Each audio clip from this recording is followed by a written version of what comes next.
حضرت احمد بن محمد بن بزار رحمۃ اللہ تعالی فرماتے ہیں ایک مرتبہ عاشورے کی رات تھی کہ میں ایک مسافر خانے میں داخل ہوا. وہاں ایک درویش جو کی روٹی نمک کے ساتھ کھا رہا تھا. تو میں نے ان کی حالت دیکھی, مجھے بڑا عجیب لگا.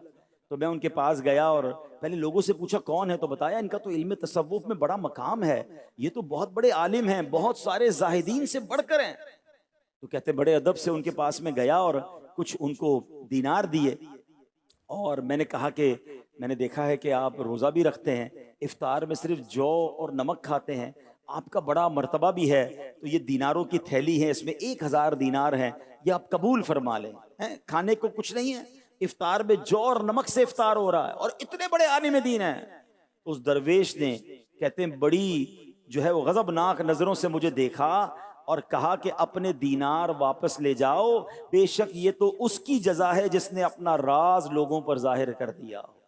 کیا میں اس لیے تم سے پیسے لوں کہ میں روزے رکھ رہا ہوں اور میں افطار میں سادہ کھانے کھا رہا ہوں؟ مجھے تمہاری کسی مدد کی ضرورت نہیں ہے. ایسے افراد ہوا کرتے.